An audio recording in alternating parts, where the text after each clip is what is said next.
अब देखिए सभी ध्यान से, और हम आज पढ़ने वाले हैं मुगल साम्राज्य। मुगल साम्राज्य को हम पढ़ने वाले हैं, तो मुगल साम्राज्य है क्या, इसको थोड़ा सा हम यहाँ पर आज समझने का प्रयास करते हैं, क्योंकि ये नया टॉपिक है। और नया टॉपिक है तो भारत में मुगल साम्राज्य की शुरुआत कहाँ से होती है, क्या कारण थे, यानी जब भारत में मुगल आए तब भारत में क्या कंडीशन थी। तो जरा आप देख लें, जिनको नहीं पता है वो समझ लें, क्योंकि नया ही टॉपिक है, सबको समझ में आ जाएगा। ये हमारा भारत है, और भारत में उस समय की ये परिस्थिति है, सन है 1526। 1526 सन है, मैं 1526 की बात कर रहा हूँ। आज 2024 में हो, 1526 में तब भारत में दिल्ली में जो सल्तनत था, सल्तनत मतलब जो मुसलमान राजा राज कर रहे थे, वो थे लोधी वंश के राजा। कौन से वंश थे? लोधी वंश। और इब्राहिम लोधी नाम का राजा राज करता था दिल्ली और दिल्ली के आसपास, उत्तर प्रदेश वगैरह, मतलब दिल्ली में जिसे हम सल्तनत कहते हैं, सल्तनत काल कहते हैं, सल्तनत काल का लोधी वंश का साम्राज्य था। एक चीज क्लियर है, दक्षिण में दो राजवंश उस समय फल फूल रहे थे। एक का नाम था बहमनी और एक का नाम था विजयनगर। ये बहमनी साम्राज्य था और दूसरा था विजयनगर साम्राज्य। विजयनगर साम्राज्य, ठीक। चूंकि आपको पता है कि लोधियों का साम्राज्य बहुत बड़े इलाके में नहीं था, तो उत्तर भारत में भी कुछ और भी नए नए राजवंश थे, जैसे कि राजस्थान में चित्तौड़ तरफ सिसोदिया वंश का साम्राज्य था, जिसमें आपने नाम सुना होगा राणा सांगा। कौन थे? राणा सांगा। ये लाहौर तक फैला हुआ था अपना सल्तनत साम्राज्य। कुछ गुजरात में भी मुसलमान शासकों का साम्राज्य था। इस तरीके से आप देख पा रहे होंगे कि भारत में, पूरे भारत में कोई एक राजा नहीं है, नहीं है ना, अलग अलग राजा है। तो भारत की जो पावर है, जो शक्ति है, वो थोड़ी सी कमजोर है, क्योंकि केंद्रीय सत्ता का अभाव है। जब कोई एक पूरे इलाके का राजा होता है, एकता होती है, तो पावरफुल होते हैं। अब यहाँ पर सब विखंडित हैं, टुकड़ों में टूटे हुए, ठीक। अब यहाँ की बातें यहीं छोड़ते हैं। मतलब भारत में अगर कोई भी आक्रमण कर दे, तो आराम से वो जो है राजा महाराजाओं को कूट पीट के कब्जा कर सकता है। स्थिति कमजोर है। क्लियर हो गया ये? अब हम चलते हैं अफगानिस्तान। अफगानिस्तान में जहां यहां पर एक क्षेत्र है जिसका नाम है फरगना। क्या नाम है? फरगना क्षेत्र है। शेख उमर मिर्जा के एक पुत्र होता है जिसका नाम रखा गया बाबर। और बाबर का जन्म होता है 1483 में। कब होता है? और 1494 में ये बन जाता है छोटी सी उम्र में शासक। 94-95 में क्या बन जाता है? राजा बन जाता है फरगना घाटी का। छोटी उम्र में बना, संघर्ष झेले इसने, और ये अभी अफगानिस्तान में ही है। 1506 में उसने अफगानिस्तान की जो वर्तमान में बहुत बड़ा एक शहर भी है, इसका नाम है काबुल। क्या नाम है? काबुल। कहाँ पर है? अफगानिस्तान। 1506 में ये काबुल को जीत लेता है। ये इसके माता और पिता दोनों की तरफ से बाबर उस समय की दो महान जातियों का वंशज था। तुर्क, एक तो मंगोल जाति थी, जो आप समझ रहे हैं। मंगोल कहाँ के थे? मंगोलिया के थे। आपने नाम सुना होगा चंगेज खां का। चंगेज खां कौन था? मंगोल था। मंगोल कौन है? जो मंगोलिया देश के निवासी हैं, उनका वंशज था। और साथ में ही आपने नाम सुना होगा तैमूर, तैमूर लंग, तैमूर लंग। तो ये उसका ही वंशज था, और दोनों ही बड़े खूंखार रहे हैं। माता और पिता की तरफ से ये दो खूंखार जातियों का ये वंशज रहा। शब्द बात कर रहा हूं मैं कौन से की? मुगल की, क्योंकि ये है कौन? मुगल है। ये मुगल शब्द बना काय से? मंगोल से बना है। काय से बना है? मंगोल का ही विकृत रूप क्या है? मुगल है। जैसे कि हस्त से हाथ बनता है ना, ऐसे भाषा में विकार आता है, परिवर्तन आता है ना। जैसे अपन कहते हैं घृत संस्कृत में, और हिंदी में घी कहते हैं, ऐसे ही अट्टालिका से अटारी कहते हैं। ऐसे ही मंगोल से क्या बन गया? मुगल। तो ये मुगल जाति के थे, अपने आप को मुगल कहते थे। कौन? बाबर वगैरह। अब जब इसने काबुल पे अधिकार कर लिया 1504 और 1506 में इसने और आसपास का इलाका जीत लिया और स्वयं को इसने क्या घोषित कर दिया, बादशाह। क्या कह दिया, बादशाह उस इलाके का। ठीक है। पंजाब वाला जो क्षेत्र था या जो भारत का जो क्षेत्र था पूरा का पूरा, यहां पर लोधी वंश का शासन था। किस वंश का शासन था, लोधी वंश। और लोधी वास्तव में लोधी वंश के जो मुसलमान थे ये कौन थे, अफगान थे। कौन थे, अफगान जाति के थे। किस जाति के थे, अफगान। मुगल मुगल जो थे वो थे चगदाई तुर्क। कौन थे, चगदाई तुर्क। ये मुगल जो थे ये कौन है, ये है चगदाई तुर्क। चगदाई चगताई तुर्क, चगताई तुर्क, ये तुर्क जाति के थे। समझ में आ रही है, जातियां बता रहा हूं। मुगलों की जाति चगदाई तुर्क है और लोदियों की जाति अफगान है। हैं दोनों मुसलमान, अलग अलग जातियों के। और यहां पर जो दिल्ली में राज्य कर रहा था उसका नाम था इब्राहिम लोदी। राजा कौन था, इब्राहिम लोदी। इब्राहिम लोदी का ही चाचा था दौलत खां लोदी, जो कहां पर राज कर रहा था, पंजाब में। वास्तव में मतलब इसने लाहौर का, लाहौर कहाँ पर है, पंजाब में पड़ता है। वर्तमान में लाहौर कहाँ चला गया, पाकिस्तान में। पंजाब बहुत बड़ा है, आधा पंजाब भारत में, आधा पंजाब पाकिस्तान में। जो पंजाब पाकिस्तान में पड़ता है उसमें लाहौर आता है। क्या आता है, लाहौर। तो लाहौर वाले इलाके का यानी इसी के पूरे जो है देश का या सल्तनत का एक सूबा था, एक प्रदेश था ये लाहौर। उसका सूबेदार इसने किसे बना दिया था, दौलत खां लोधी को। किसको, दौलत खां लोधी, जो इसका चाचा था, दौलत खां लोधी। समझ में आ रही मेरी बात। दौलत खां लोधी कौन है, इब्राहिम लोधी का चाचा है, जिसने इससे इस इलाके का शासक बना दिया है। अब ये दौलत खां लोधी चाहता था कि मैं ही दिल्ली का सुल्तान बन जाऊं या मेरा बेटा बन जाए। अब लेकिन ये खुद तो इस पे आक्रमण कर नहीं सकता था, इसलिए इसको डर था कि मैं हार जाऊंगा। तो इसने किसको निमंत्रण भिजवाया, बाबर को, कि आप आओ और भारत पे आक्रमण करो। ठीक है। साथ में राणा सांगा और इब्राहिम लोदी के बीच में पहले से ही चल रही है, आपको शायद याद आ जाए, खतौली का युद्ध। आ गया क्या, कब हुआ था, 1517-18 में। कौन सा युद्ध हुआ था, खतौली का युद्ध। पढ़ाया था पिछली क्लास में। अब आप लोग नहीं पढ़ते हो वो आपकी गलती है। मैं आपसे बार बार करबद्ध आग्रह कर रहा हूं कि आप डेली का डेली पढ़िए। और अभी तक करबद्ध आग्रह था, कल करण से सुताई होगी फिर तुम्हारी। अब बद्ध नहीं हो रहा है, अब सुताई होगी, आज बोल दिया मैंने। तो ये राणा सांगा ने भी निमंत्रण दिया किसको, बाबर को, और जो अपना दौलत खां लोधी ने। और उनके आग्रह पर, निमंत्रण पर ही भारत पर आक्रमण किसने किया, बाबर। सन था 1526 और भारत पे आक्रमण करता है बाबर। और राजा था भारत में इब्राहिम लोदी। जब ये आक्रमण करता है तो ये हरियाणा के पास में एक जगह है जिसका नाम है पानीपत। क्या नाम है, पानीपत। और सन है 1526। पानीपत में लड़ाई होती है कौन कौन के बीच में, इब्राहिम लोदी और बाबर। और आखिर कौन जीत जाता है, बाबर। क्यों जीत जाता है, कैसे जीत जाता है, क्या क्या इसने भारत में किया, अब हम इसको पढ़ना यहां से शुरू करते हैं। अभी सिर्फ मैंने आपको रूपरेखा बताई कि आखिर क्या चल रहा था भारत में, क्या कंडीशन थी। बाबर भारत से आया था और फिर भारत में जब ये जीत जाता है, कब्जा कर लेता है, और भारत में नए वंश की स्थापना हो जाती है, मुगल वंश की। और बाबर, बाबर का बेटा फिर हुमायूं, हुमायूं का अकबर, अकबर का जहांगीर, जहांगीर का शाहजहां, शाहजहां का औरंगजेब। इस तरीके से भारत में बड़े लंबे समय से 1526 से लेकर के 1857 तक, 58 तक, 1858 तक, इतने लंबे समय तक, इतने लंबे समय तक भारत में किस वंश का शासन रहा, मुगल वंश। मुगल काल कहा जाता है। समझ में आ रही मेरी बात। चलिए तो हम इसको ही पढ़ने वाले हैं। देखिए,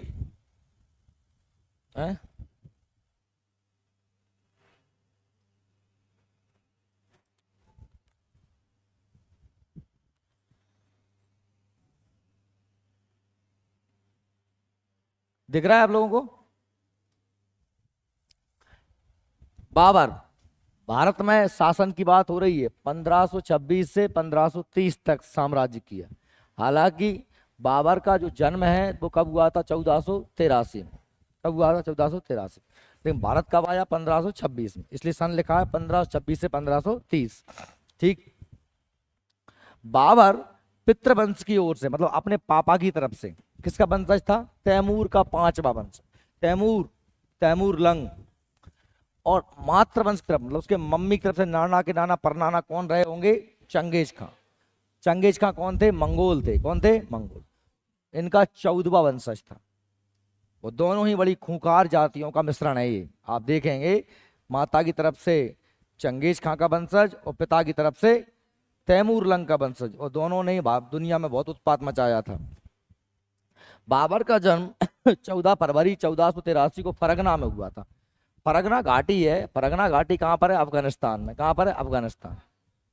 अफगानिस्तान उज्बेकिस्तान की बॉर्डर। बाबर के जो पिताजी थे उनका नाम था उमर शेख मिर्जा, जो फरगना नामक छोटे राज्य के क्या थे? शासक थे। बाबर उनके पिता की मृत्यु के बाद में 1494-95 में गद्दी पे बैठता है। कहाँ की पे? फरगने पे। फरगना का राजा कब बनता है बाबर? 1494-95। और बाबर ने 1507 में बादशाह की उपाधि धारण की। हालांकि आप लिख सकते हो उसने 1504 में काबुल को जीता। किसको जीता था? काबुल। काबुल को जीता। और 1506-7 में उसने अपने आप क्या उपाधि धारण की? बादशाह। बादशाह या फिर बादशाह एक ही बात है, नहीं तुम सोच रहे हो बादशाह और बादशाह क्या है? भाई वो अपने आप को बादशाह ही कहते थे, जो बाद में विकृत होकर क्या बन गया? बादशाह बन गया। आप देख रहे हैं यहां से राजा बादशाह कहलाने लगे। बादशाह या बादशाह के साथ साथ उन्हें शहंशाह भी कहा गया। क्या कहा गया? शहंशाह। लेकिन इससे पहले राजा को सुल्तान कह रहे थे। क्या कह रहे थे? सुल्तान। बात समझ में आ रही मेरी? बाबर के 4 पुत्र थे। बाबर के 4 बेटे थे। सबसे बड़े बेटे का नाम हुमायूं था, कामरान, अस्करी और हिंदाल। हुमायूं, कामरान, अस्करी, हिंदाल, ये बाबर के 4 पुत्र हैं। ये चारों पुत्रों को आपके नाम याद रखना है। बाबर का सबसे बड़ा बेटा कौन है? हुमायूं। उसके बाद कामरान है, उसके बाद अस्करी है, और फिर कौन सा? हिंदाल। अब बाबर को भारत पे आक्रमण जो है आक्रमण करने के लिए निमंत्रण किसने दिया? तो आपको ये नाम याद रखना है। दौलत खां लोधी, जो इब्राहिम लोधी का चाचा है, और दूसरा राणा सांगा, जो चित्तौड़ के शासक हैं। समझ आए? क्यों दिया? क्योंकि वो चाहते थे कि ये इब्राहिम लोधी को कनपटे आ दे। कौन? बाबर। बाबर इसको कूट देगा तो हम आराम से दिल्ली पे कब्जा कर लेंगे। बाबर तो यहाँ से लड़ लड़ा के भाग जाएगा, बाहर चला जाएगा, जहां से आया वहीं चला जाएगा लूट लाट के। लेकिन जो दिल्ली की स्थिति कमजोर हो जाएगी तो हम इसको आराम से कब्जा कर लेंगे। पानीपत के प्रथम युद्ध में बाबर ने पहली बार तुगलमा नीति और तोपखाने का प्रयोग किया।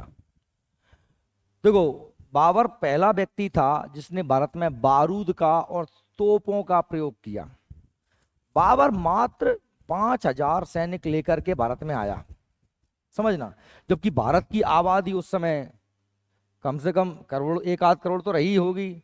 इतने बड़े राजा थे, क्या 5000 सैनिकों के साथ उसने आके इतने बड़े भारत को जीत लिया?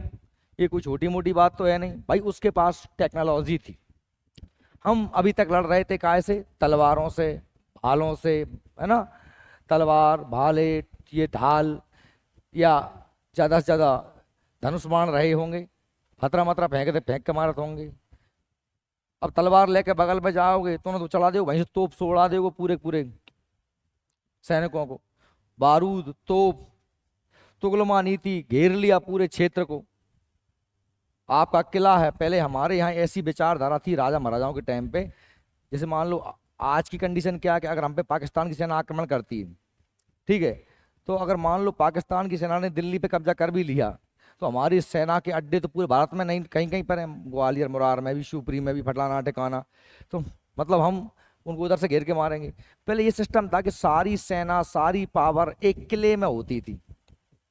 सारी सेना, सारी पावर कायम होती थी एक किले में होती थी। अब ये जो किला है, बाहर बाहर खड़े रहे बेटा ना, क्लास में अंदर नहीं आना। तो अगर किला जीत लिया किसी ने तो पूरा राज्य सरेंडर हो गया। बात समझ रहे हो? एक छोटे से, अब किले के गेट, किले को बड़ी ऊंचाई पर, पहाड़ों पर बड़ा मजबूत, उसके द्वार बड़े मजबूत बनाए जाते थे और उनको आसानी से नहीं तोड़ा जा सकता था। आपने पुराने किले महल देखे होंगे, उनके बड़े बड़े गेट होते हैं, उनमें लोहे के सरिया लगे रहते हैं, कांटे टाइप के, क्योंकि उनमें हाथी से ना तोड़ पाए उन्हें। तो अब उसने ये क्या ले आया, तोप ले आया, दूर से ही गोला मारता और गेट टूट जाता है। तो बाबर ने तुगलमा नीति अपनाई। उसने क्या दिमाग लगाया कि साहब पूरे किले को घेर लो और पड़े रहो महीना 6 महीना तक। अब किले में खाने पीने का सामान तो उतना ही हो सकता है, लिमिटेड। भाई 2 महीना 3 महीना 4 महीने चल जाएगा, बाकी बात तो फिर तुम्हें किले से बाहर निकलना ही पड़ेगा। सामान लेने तो बाहर जाओगे ही जाओगे, और जैसे ही सामान लेने बाहर जाओगे सेना घुस जाएगी किले में। वो हम तो बाहर पड़े ही हैं, हमारे पास तो सब कुछ खुला है, हम तो कहीं से भी कुछ भी ले आए। पूरी सेना ने किले को घेर लिया, वो कोई किसी को नहीं मार रहा, वो अंदर बैठे हैं ये बाहर बैठे हैं, बस इंतजार कर रहे हैं कि कब तुम लोग गेहूं बढ़ाएं। बात समझ गए? वो तुम बाहर ईटो ले आवे और हमने तुम्हें दे, ये थी। और फिर तोप है, ये एक प्रकार की तुगलमा, एक व्यूह रचना है। क्या है व्यूह रचना? आपने देखी होगी ना, बाहुबली फिल्म देखी होगी, सेना को इस तरीके से लगा दिया, आओगे इधर से तो घेर के मारेंगे। और तोप खाने का प्रयोग किया। उसके जो कुछ उस्ताद थे जिन्होंने तोप खाने का प्रयोग किया, इसमें उस्ताद अली और मुस्तफा बाबर, ये दो प्रसिद्ध क्या थे, उनके निशानेबाज थे, जो तोप चलाते थे, निशाना लगाते थे। कौन? उस्ताद अली और मुस्तफा बाबर। तुगलमा नीति और तोप खाना का प्रयोग और बारूद का प्रयोग, क्या है का बारूद प्रयोग करने वाला भारत में पहला आक्रमणकारी कौन है? बाबर। और इन्हीं की दम पे उसने इतने बड़े भारत को जीत लिया, उससे कोई नहीं जीत पाया। उसने, जिसने पानीपत के प्रथम युद्ध में भाग लिया, बाबर के मात्र 2 सरदार अमीर ख्वाजा कलां और मीर मरान ने पानीपत के युद्ध के बाद वापस काबुल जाने की इच्छा व्यक्त की। इन लोगों ने कहा कि भाई अपन ने जो है पानीपत का युद्ध जीत लिया है, दिल्ली जीत ली है, और अपन वापस घर चलेंगे। ये 2 लोगों ने कहा, ये वैसे पढ़ना इंपोर्टेंट इतना है नहीं।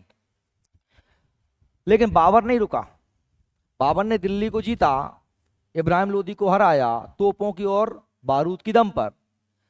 अब भाई जिनने उसे बुलाया था वो तो आएंगे ही आएंगे। किसने बुलाया था? राणा सांगा ने बुलाया था कि साहब हमने आपको बुलाया था, आपने दिल्ली जीत ली है, और आप लोगों की बैठक में 2-3 लोग कह भी रहे हैं घरे चलो वापस, तो आप घरे चले जाओ वापस। इनकी इच्छा भी तो यही थी कि जो यहाँ पे आक्रमण करके लूट लाट के घर चला जाए। यहाँ राज कौन करेंगे? भाई राजस्थान के पास में दिल्ली है, तो हम दिल्ली पे कब्जा कर लेंगे। पर राणा सांगा ने उनसे कहा कि भाई साहब अपना जो कमिटमेंट हुआ था वैसा आप शर्त को पूरी करो। पर उसने कहा, बाबर ने, कि भाई साहब लड़ो मैं जीतो मैं, तुम्हें दिल्ली का एहसास देता हूँ, तुम घरे कड़ जाओ। तो जिनने दादागिरी बताई भाई राणा सांगा ने, राणा संग्राम सिंह नाम है इनका पूरा, दादागिरी बताई तो हो गई तीखा ताकी, तो निपट लीजिए, कह जा झाल लो मैदान। बस तो बात ही बातन में हो गई तकरार। आगे आके उनने पूरे अपने राजपूत राजाओं को इकट्ठा किया। कुछ पास में मुसलमान शासक थे, उन्होंने भी राणा सांगा का सपोर्ट किया। मेवाती वगैरह, जो मेवात है, नूह की हिंसा आपने सुनी होगी ना, मेवात दिल्ली के पास पड़ता है मेवात, तो वहाँ के कुछ राजाओं ने, मुसलमान शासकों ने भी सपोर्ट किया राणा सांगा का। पर बाबर के आगे ये नहीं टिक पाए। क्यों? क्योंकि बाबर के पास ट्रेंड सेना थी, हथियार थी, तोप थी, बारूद थी, और इसमें पूरी तरीके से पराजित हो गया। यह युद्ध लड़ा गया था खानवा नामक जगह पे। कहाँ लड़ा गया था? खानवा। खानवा का युद्ध के नाम से जानते हैं। किसके साथ लड़ा गया? बाबर और राणा सांगा दोनों लड़े, बाबर भी लड़ा और राणा सांगा। और इस युद्ध में बाबर जीत गया। और बाबर, ये युद्ध कब हुआ? अगले ही साल हुआ, 1527 में। 26 में पानीपत का, 27 में खानवा। बाबर ने राणा सांगा को पराजित किया एवं गाजी की उपाधि धारण की। ये वेरी इंपोर्टेंट पॉइंट है, गाजी। क्या हुआ कि आप ऐसे समझिए, जब बाबर ने आक्रमण करने का पूरा कह दिया, भाई अब तो हम लड़ेंगे ही लड़ेंगे राणा सांगा से, तो राणा सांगा ने राजपूतों को और जितने भी भारत के क्षेत्रीय राजा थे उन्हें सब इकट्ठा कर लिया राणा सांगा ने। अब राणा सांगा ने इकट्ठा तो कर लिया, तो बाबर को लगा कि यार अपन तो हार जाएंगे। और कुछ बाबर के ही कुछ लोग ढीले भी पड़ रहे थे, आपने पढ़ा भी, यार दोस्त कह रहे थे कि चलो वापस चलें भाई साहब। बात समझ रहे हैं मेरी? जागते हुए पढ़ना बेटा है, सो मत जाना कोई यहाँ पे। कुछ लोग ये भी कह रहे थे कि अपन तो पानी दिल्ली तक आए थे, अपन ने जीते लिया ही, चलो घर चलें। तो बाबर को लग रहा था कि यार मैं कमजोर पड़ जाऊंगा और युद्ध हार जाऊंगा। तो उसने एक जिहाद का नारा दिया। क्या का नारा दिया? अब जिहाद क्या नारा, जिहाद क्या होता है? जिहाद शब्द आप लोगों ने सुना होगा। जिहाद शब्द होता है इस्लाम को जो न मानने वाले लोग हैं उन्हें इस्लाम में बदलना। इस्लाम को दो ही लोग हैं इस्लाम में जो मानते हैं इस्लाम को, अल्लाह को, वो मुसलमान है। और जो अल्लाह को नहीं मानते हैं वो काफिर हैं। कौन है? काफिर। जो अल्लाह को नहीं मानते हैं वो सब काफिर हैं। तो काफिरों को मारना या काफिरों को मुसलमान बना देना ही क्या है उनके लिए? जिहाद। जिहाद को अगर मैं थोड़ी सी ट्रांसलेट करूं अपनी भाषा में तो जिहाद का मतलब निकल सकता है धर्म युद्ध। क्या निकल सकता है? धर्म युद्ध, धर्म के लिए युद्ध। तो अब धर्म के नाम पे तुम जानो धर्म एक ऐसी अफीम है कि आदमी चटा दो तो फिर वो पागल हो जाता है।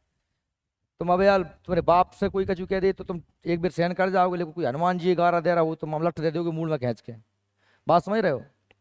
अभी बड़ा तांडव रुपा है अपने इलाके में राधा जी को लेकर के।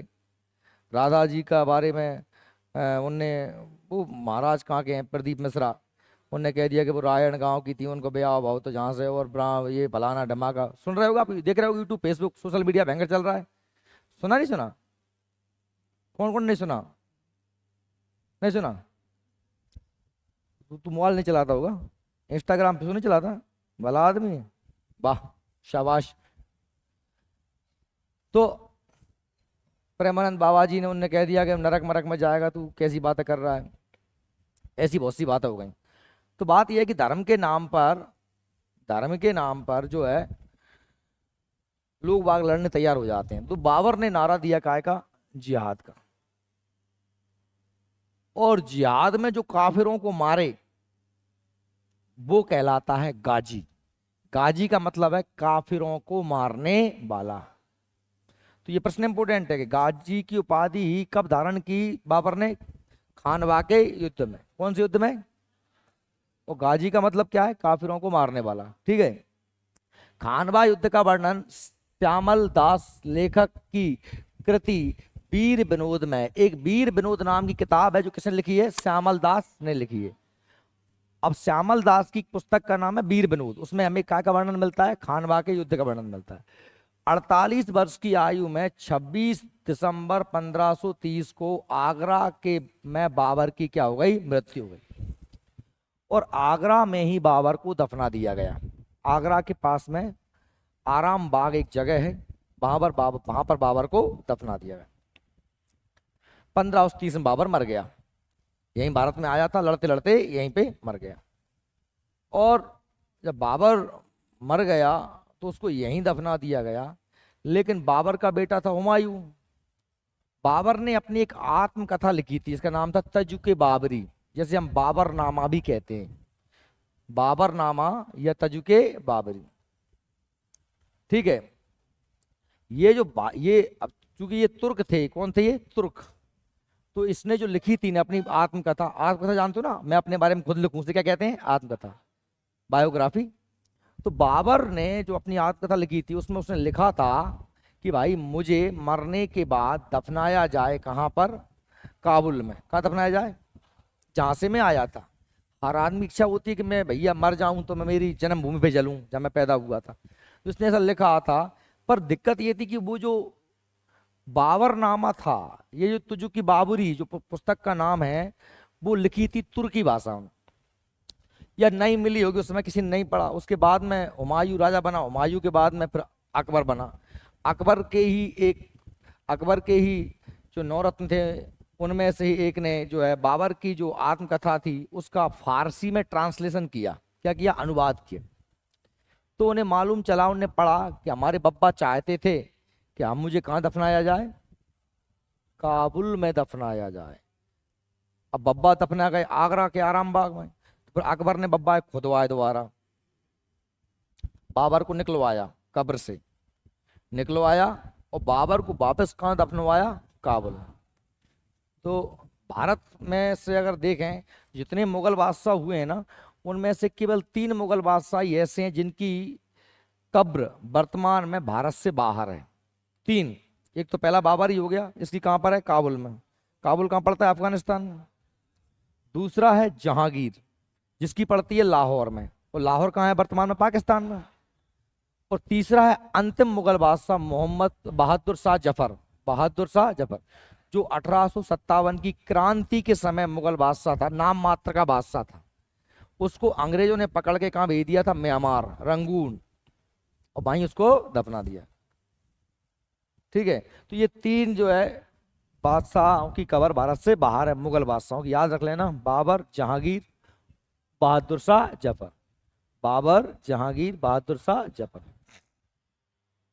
प्रारंभ में बाबर का शव आगरा में नूर अफगान आधुनिक आराम बाग में दफनाया गया था, परंतु बाद में काबुल में उसी के द्वारा चुने गए स्थान पर दफनाया गया। किसने दफनवाया फिर? अकबर ने, उसके नाती ने। अकबर कौन है? बाबर का नाती है। बाबर ने अपनी आत्मकथा तुर्की भाषा में तजु के बाबरी, या जिसे हम क्या कहते हैं, बाबर नामा, की रचना की, जिसका अनुवाद बाद में अब्दुल रहीम खान खाना। अब्दुल रहीम खान खाना कौन है भैया? ये अकबर के 9 रत्नों में से एक हैं, अब्दुल रहीम खान खाना। अकबर के, आपने नाम सुना अकबर का?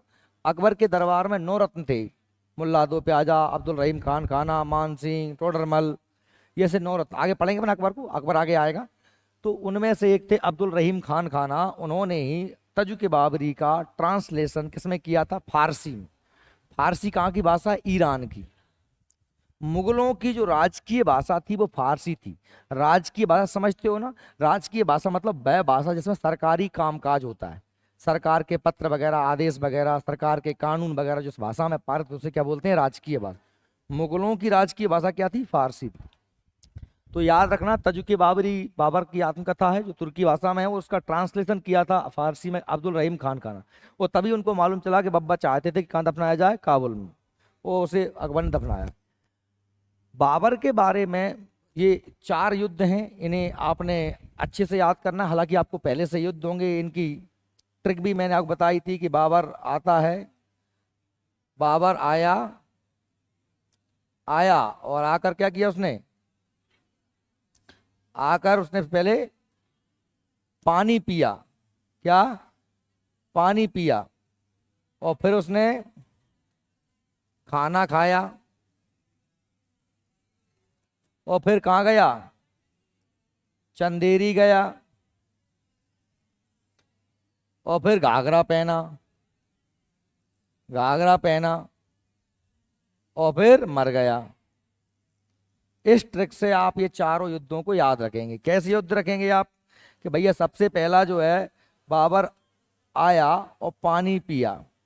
पानी पिया तो याद रखेंगे कब? 1526। इसके बाद में आप याद रखेंगे कि बाबर आया, फिर उसने खाना खाया 1527।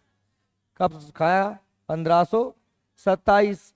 इसके बाद में हमने कहा वह चंदेरी गया। कहाँ गया? चंदेरी गया 1528।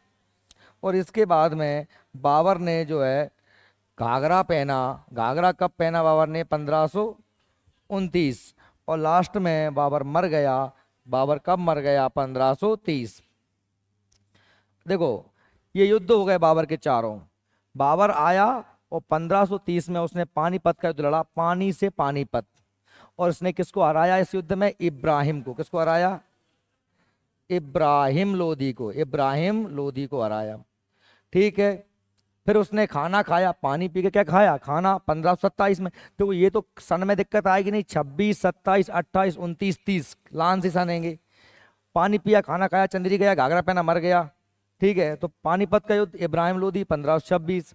खानवा, खाना खाया मतलब खानवा का युद्ध किससे? राणा, राणा सांगा, राणा सांगा। और चंदेरी गया, चंदेरी में लड़ा मेदिनी राय से। किससे लड़ा? मेदिनी राय। और चंदेरी में साड़ी मिलती है, घाघरा मिलता है, तो उसने घाघरा लिया वहीं से और घाघरा को पहना 1529 में। किससे? महमूद लोदी, या अफगान कर सकते हो, क्या कर सकते हो? महमूद लोदी। ये इब्राहिम लोदी का भाई था, महमूद लोदी, इससे लड़ा।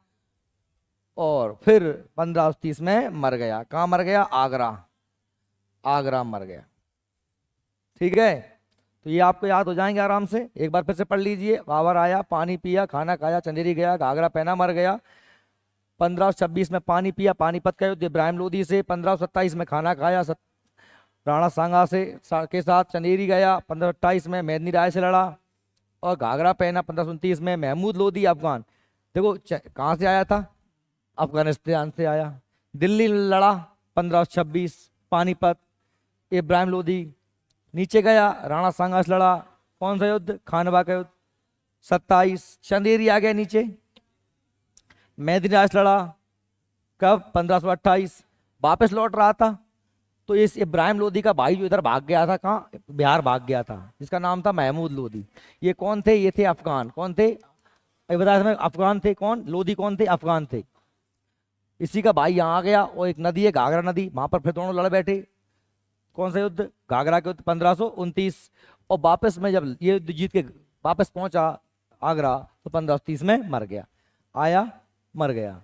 बाबर आया, पानी पिया, खाना खाया, चंदेरी गया, घाघरा पहना, मर गए। याद हो जाएंगे? हो ही गए होंगे। तो 21 अप्रैल 1526 को पानीपत का प्रथम युद्ध हुआ इब्राहिम लोधी और बाबर के बीच। बाबर विजयी रहा, हर बार बाबर विजयी रहा है। तो 17 मार्च 1527 को खानवा का युद्ध हुआ, राणा सांगा के साथ बाबर विजयी हुआ। 29 जनवरी 1528 चंदेरी का युद्ध हुआ, मेदिनी राय और बाबर के बीच में बाबर विजय हुआ। 6 मई 1529 को घाघरा का युद्ध हुआ, अफगान और बाबर। अफगान के साथ साथ में आप याद कर सकते हैं महमूद लोधी और बाबर विजयी हुआ। 1530 में बाबर मर गया। ठीक है। अब बाबर जब मर जाता है तो एक नई कंडीशन सामने आती है। हुमायूं को पढ़ने से पहले जरा हुमायूं की वहां उस समय की कंडीशन को समझ लें। कंडीशन क्या है कि बाबर आया था, उसने बहुत बड़ा इलाका जीत लिया। अब जो अफगान थे, अफगान मतलब कौन? जो इब्राहिम लोधी वगैरह। आप ऐसे समझ लीजिए कि जो अफगान वगैरह थे, इब्राहिम लोधी वगैरह, वो लोग बेचारे वैसे ही हार गए थे युद्ध में। तो पानीपत के प्रथम युद्ध में, पानीपत का प्रथम युद्ध इसलिए कह रहा हूं क्योंकि पानीपत में आगे 2 लड़ाइयां और होंगी। पानीपत का दूसरा युद्ध, पानीपत का तीसरा युद्ध। ठीक है। अभी 1526 है, फिर 1556 में होगा बाबर, अकबर और हैमू के बीच में होगा, और फिर 1761 में होगा मराठों के बीच में और अहमद शाह अब्दाली के बीच में। आगे पढ़ेंगे, घबराओ मत, अभी तो सब चीजें आगे आएंगी और बार बार आएंगी, ना चाह के भी याद हो जाएंगी, लेकिन अगर होश में बैठे रहोगे तो। बात देखो ये है कि बाबर आ गया, आया, उसने भैया इसको, इस इलाके को जीता, फिर यहाँ गया, फिर मध्य प्रदेश में चंदेरी जीता, वापस गया, यहाँ घाघरा लड़ा और यहाँ जाके मर गया। ये कहानी। ठीक है। अब इतने बड़े इलाके में बाबर ने जो है कब्जा तो हो ही गया। जब इलाका को जीत लिया तो कब्जा कर लिया होगा, नहीं किया होगा? कब्जा कर लिया बहुत से इलाके पे, उसने क्षेत्र पे। अब बाबर का एक बहुत बड़ा राज्य भारत में स्थापित हो गया है। ठीक। बाबर के 4 बेटे थे, अभी हमने पढ़ा। सबसे बड़ा बेटा था बाबर का हुमायूं, उसके बाद था कामरान, फिर था अस्करी और एक था हिंदाल, अभी पढ़ाया था मैंने। तो बाबर जब मर रहा था तो बीमार रहा होगा, तो वो मरते मरते, देखो क्या होता है, हर बाप की इच्छा होती है कि साहब मेरे बेटर में लड़ाई मड़ाई ना होए। हर बाप यही चाहते, मरत मरत देखिए भैया अच्छे रहियो, भैया सुखी शांति से रहियो, लड़ियो बड़ी मती, जय के मरते बाप, बाप जय के मरते। तो बाबर कह गया मरते मरते कि बेटा हुमायूं तू बड्डो है, सबको ध्यान रखिए, और जो राज लड़ाई बड़ाई ना होए तो सब आपस में बांट के खुश रहियो। तो हुमायूं ने जब आते ज्यादा दिल पे ले ली कि अब्बा जान कह गए हैं मरते मरते कि इस राज्य को सभी को बांट लूं। देखो एक भाई के तौर पे तो निर्णय ठीक है, एक भाई को ऐसा करना चाहिए था, उसने अच्छा किया, लेकिन एक राजा के तौर पर यह निर्णय बहुत ही गलत है। अगर तुम राज्य को बांट दोगे, दिमाग लगा रहे हो, राज्य को अगर तुम बांट दोगे तो राज्य की शक्ति बट जाएगी, वो तुम कमजोर हो जाओगे, और जब तुम कमजोर हो जाओगे तो तुम पे कोई भी आक्रमण करके तुम्हारे राज्य को छीन लेगा। और यही हुआ। कालांतर में हुमायूं की ये बहुत बड़ी भूल साबित हुई, और हुमायूं को इसी के कारण अपने जीवन भर धक्के खाते पड़ता रहा। हुमायूं हुआ क्या था कि समझना जरा बात को, आगे अपन और डिटेल में बात करेंगे। अपन हुमायूं को वैसे तो कल ही पढ़ पाएंगे, लेकिन बस थोड़ी सी रूपरेखा बना दूं आपके दिमाग में कि जो लोधी थे अफगान थे। इब्राहिम लोधी तो यहीं मारा गया, इसका भाई महमूद लोधी भाग गया यहाँ पर, बिहार आ गया था। वापस में जब बाबर यहाँ से घूम के यहाँ से लौट के आया तो ये वापस आया, यहाँ लड़ बैठे दोनों 1529 में, यही हुआ था, युद्ध हुआ था घाघरा का। मतलब बिहार के कुछ इलाकों पर इन अफगान शासकों ने कुछ हिस्से पे कब्जा कर लिया था, इन अफगानों ने। ठीक है, आगे हम पढ़ेंगे उन अफगान शासकों को। तो अफगान शासकों में ही एक यहाँ पर एक व्यक्ति था जिसका नाम था शेर शाह, शेर खां उसका नाम था। अरे शेर खां भी उसके बाबर खान लोहानी ने उसे उपाधि दी थी, उसका नाम तो क्या नाम था, फरीद था, ऐसा कुछ था, आगे पढ़ेंगे अपन। तो ये व्यक्ति था, एक सैनिक था, बहुत बहादुर रहा होगा। और वो कुछ दिन तक जब भारत में बाबर आया था तो वो जो शेर शाह था ना, वो बाबर की सेना में ही उसने पानीपत के युद्ध के बाद उसे समझ में आ गया कि ये तो बहुत बहादुर लोग हैं, इनके पास तोपें हैं, ये नए तरीके से लड़ते हैं, इनके पास तुगलमा नीति है, टेक्नोलॉजी है, दिमाग से लड़ते हैं। तो उसने सेना में नौकरी कर ली, किसके इधर, बाबर के इधर। किसने, शेर शाह ने नौकरी कर रहा था बाबर के इधर, एक सैनिक था। बाबर प्रभावित हुआ तो अच्छा प्रमोशन वगैरह हो गया होगा, पर उसने 2-3-4 साल नौकरी की। नौकरी करने नहीं गया था वो सब काय गया तो सब चीजें सीख भी गया तो, और सीख करके वापस वो कहाँ पहुंच गया, बिहार। और यहाँ उसने उसे मौका मिल गया उन अफगान शासकों को हटा करके उसने यहाँ पर खुद शासक बन गया। कौन, शेर शाह। अच्छा, इधर हुमायूं गद्दी पे बैठा। हुमायूं के साथ दिक्कत ये थी कि वो वैसे ही तो राज्य बंट चुका था 4 हिस्सों में, तो उसको अपने राज्य को बचाने में दिक्कत आ रही थी, एक चीज। दूसरी ये कि उसके समय अब जब राज्य कमजोर होगा तो जो छोटे मोटे राजा रहे होंगे वे विद्रोह कर रहे होंगे जगह जगह, हर व्यक्ति चाहता है कि मैं राजा बन जाऊं।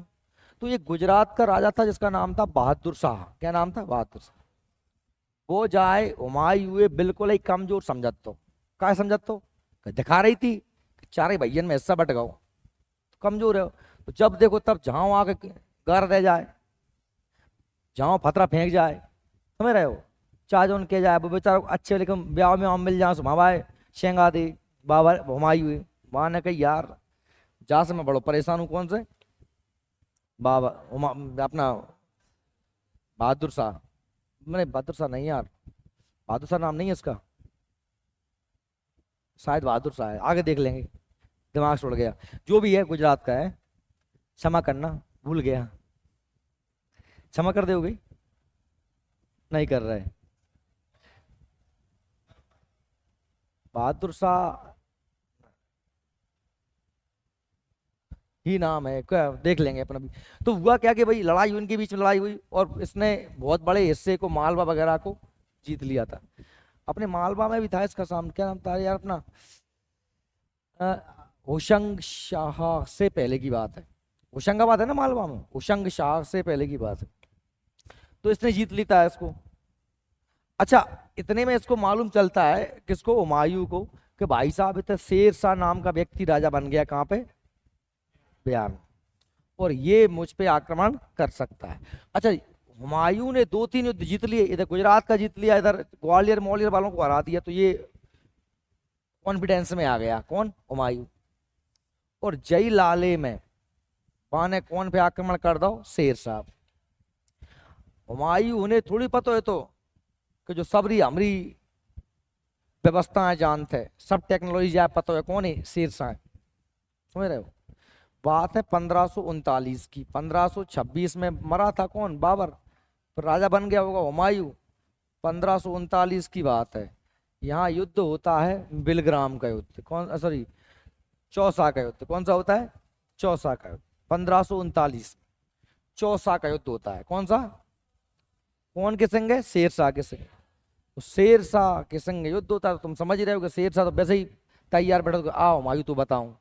सो खूब जोर से ही सूद हुमायूं हुए, बहुत बुरी तरीके से पराजित हुई। ऐसी पराजय हुई हुमायूं की कि हुमायूं को बादशाह होते हुए खुद गंगा में कूदना पड़ा। और जो नाविक होते हैं, भिस्ती नाविक जो होते हैं, उनने हुमायूं की जान को बचाया। मुश्किल से उसने गंगा को पार करके वहां से भागा, और वो भागे। वो इतने हुमायूं भगो, अब सब जब राजा ही भग गो तो सेनापति तो सब वैसे ही भगेंगे, सब अपनी जान बचा बचा के भागे। अच्छा, अब जाकी बन गई। जैसे मान लो अपन कोई लड़ रहे हो, लड़त लड़त में अपने सामने बारो भाग जाए, तो अपन क्या करेंगे, बाकी पीछे भागेंगे डंडा लेके कि जहाँ भाई तरेर यहाँ जाए, जो ही करेंगे नहीं कर रहे। तो जहाँ लड़ाई भाई और जो भागो कहते हैं घरे, कौन हुमायूं। अब घर तक ही नहीं पहुंच पाओ, वो पीछे डंडा ले चलो यार, अब समझ रहे हैं मेरी बात। तो यहाँ पहुंचो वो कन्नौज, कन्नौज जिसे इसका नाम है बिलग्राम, बिलग्राम गांव का नाम है, जगह है कन्नौज, उत्तर प्रदेश में। दिल्ली से पहले पड़ जाता है कन्नौज, उत्तर प्रदेश में। चल लड़ाई भाई थी चौसा की, चौसाई कब भाई थी 1539 में, और जा भाई 1540 में, 1540 में फिर जाके, और जहां उसने दिल्ली से पहले ही उसको पकड़ लिया हुमायूं को, फिर लड़ बैठे, फिर कूट दिया। दोनों युद्ध में, बिलग्राम के और चौसा के युद्ध में हुमायूं को सूद दिया किसने, बाबर शेरशाह सूरी ने। कौन ने मारा, कौन को मारा, कौन कौन से युद्ध में, चौसा का युद्ध और बिलग्राम का युद्ध। ठीक है भैया, समझ में आ रही है ना, सबको आ रही है, नींद तो नहीं आ रही कोई। अब क्या हुआ भैया, अब जो कुट गो, फिर बच के भागो। अब बच के भागतो तो कौन, घर तो जाते हो ना, माना घर ही पहले संदेश पहुंचा दो पत्नी मतनी से, या जो भी रिश्तेदार थे कि भैया सब भाग लो, शेरशाह आ रहा है। वो बढ़िया, वो बाने पुटरिया मोटरिया बांध सीधे भाग गो, कहाँ पहुंचो, इतने काबुल। वो अपने अब भाई पहुंचे को जहाँ आए थे वहीं से, और कहाँ जाओगे, जब जहाँ तो बाबर ने जीता था घर, तो उसको वो ये तो चाहिए होंगे बाकी चाचा ताऊ मामा फूफा। तो उस इलाके में पहुंच गया, और वहां जाके उसने क्या क्या किया, जो उसका एक भाई था ना कामरान, उसका कामरान को उसने इधर का हिस्सा दिया था, कामरान को इधर का हिस्सा दिया था किसने, हुमायूं ने।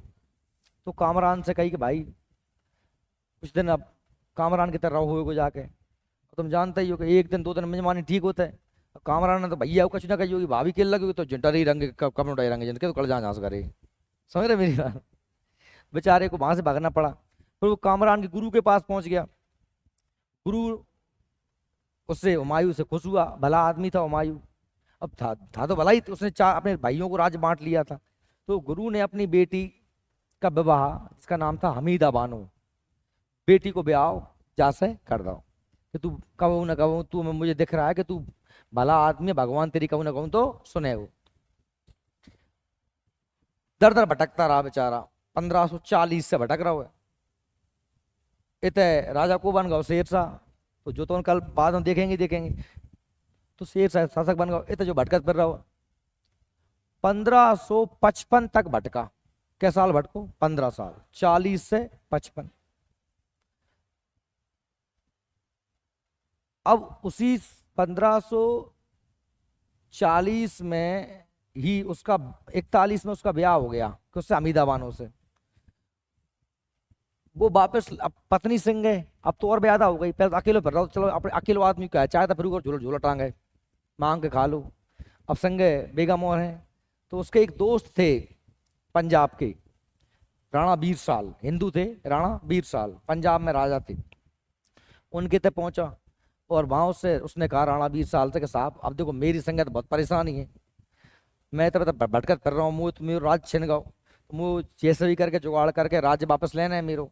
तो जब मेरी पत्नी है जाए कुछ दिनों के लिए, मैं यहीं पे छोड़ के जा रहा हूँ। तो वहीं बाके हुआ बेटा अकबर 1542 में। फिर वहां ने सेना मैंने इकट्ठी करी और छोटे मोटे राज्यों को जीता। मच्छीबारा का युद्ध हुआ और एक सरहिंद का युद्ध हुआ। ये 1555 में दो युद्ध हुए, और 1555 में उसने वापस से दिल्ली पे कब्जा कर लिया। भटकते भटकते बेचारे ने इतनी जिंदगी में कष्ट हो गए, और राज 1555 में कब्जो करो तो ही 1556 मर गओ। वो बहुत ज्यादा ज्योतिषी था, मतलब बहुत ज्यादा ज्योतिष को वगैरह मानता। हर दिन अलग अलग रंग के कपड़े पहनता, कभी आज शनिवार है तो काले रंग के कपड़ा पहने को, मंगलवार है तो लाल रंग के कपड़ा पहने को। बहुत हाथन में भाती भाती अंगूठियां। देखो विपदा को मारो आदमी सब जगह जाता है। हुमायूं गलती नहीं है, तो हुमायूं अंधविश्वासी था। तुम पे जब कष्ट पड़ते ना तो अपन, चाहे तो कपिल मिश्रा हो, प्रदीप मिश्रा हो, चाहे बागेश्वर बारे हो, अपन इनका भक्त हैं। अब जबकि अगर अब अपन सुखी हैंगे तो अपन सब कहेंगे यार जी क्या पागल बना रहे हैं यार, टोटका बना रहे हैं कि बस बेलपत्री से महूक लगा के सब लिंक्स चटा तो पास हो जाओगे, ऐसा होता है? अपन ही अब लगा, लेकिन वो आदमी जो को मोड़ा बार बार 10वीं फेल हो रहा हो बाय, तो मुझे जब जज यही पूछे वो, तुम बता दो भैया क्या करना है जो पास हो जाए। तुम सही, तुम तो क्यों, मैं फेविक्विक से लगा के चिपका देता हूँ, शायद छोड़ो। तो जिस व्यक्ति पे ब्यादा पड़ती है ना, वो फिर वो कहीं भी जाता है। तो ऐसे ही हुमायूं के साथ था। तो बेचारा ज्योतिष का जो है जानकार, तो मतलब बहुत ज्यादा इंटरेस्ट था ज्योतिष में। तो ये सीढ़ियन पे चढ़ के ऊपर एक कोई अंतरिक्ष में घटना घट रही उसे देख रहा होगा, है ना, उसे कुछ करना होगा पूजा मूजा।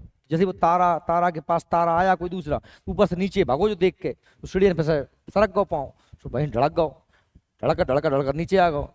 सौर मंडल वेधशाला थी, वहां पे टपक के ये मर गया। इतिहासकार लिखते हैं कि भाई इसने जैसे लुढ़कते पड़कते शासन किया, वैसे ही लुढ़कते पड़कते मर गए। जब मरो जो है तो दिल्ली में, और जाके मोड़ा मोड़ी ये थे कहाँ, लाहौर। हमीदा बानो बेटा अकबर, ठीक है, फिर भी आधा। जैसे ही जो मरो हुमायूं, तो ये अफगान थे, अफगान ये शेर शाह के वंशज। लड़ाई तो पहले भाई थी, वापस से भग गए होंगे, तो भाई एक और नवा आदमी पैदा होगा, हेमू। कौन? हेमू। वहां फिर दिल्ली कब्जो कर लो, ये तब मरो हुमायूं, तब दिल्ली कब्जो कर लो। अब अकबर बा टाइम पे, अब 1542 में अकबर पैदा ही भाव है, 1542 और 1556 के साल हो गए। अकबर है वो 14 साल को। अब 14 साल को मोड़ा मोड़ी, 14 साल का, अब 36 साल के हो गए तुम, अब इन लक्षण नहीं आए। तो 14 साल को जो, तो 14 साल को मोड़ा है गद्दी बैठा था, पर उसने बेचारे ने जैसे वैसे लड़ फिड़ के शासन किया। तो मैं आपको कहानी सुना रहा था, मैंने आपको कोई पढ़ाया तो नहीं ना। मैं, अगर आपके दिमाग में एक कहानी बैठ गई ना, तो पढ़ना बहुत कठिन नहीं, बड़े आराम से पढ़ लोगे, कोई चिंता नहीं है, सारी चीजें बड़ी आसान होती है। इतिहास को तुम पढ़ते कैसे हो? किताब की तरह, नोट्स की तरह नहीं। इतिहास ऐसे पढ़ा ही नहीं जाता। इतिहास ऐसे ही जैसे बब्बा बाई, दादा दादी, नाना नानी, अपन एक कोई किस्सा सुनाते ना, अपन वैसा अगर इतिहास सुन लें तो इतिहास कभी नहीं भूलोगे, तुम भूल के भी नहीं भूलोगे। बताओ, मैंने कहा कि जब तुम चौथी पांचवी में छठवीं सातवीं आठवीं में पढ़ते थे, तो तब आपके दादा दादी ने आपको जो सुनाया तो किस्सा, वो आज भी याद है। कहा याद है कि तुमने उसे इंटरेस्ट से सुना था। लेकिन तुम जब छठवीं या सातवीं में पढ़ते थे, तुमने सामाजिक विज्ञान की या विज्ञान की किताब में कौन कौन से पाठ थे, छठवें पाठ में तुमने क्या पढ़ा, तो तुम्हें यह है क्या याद?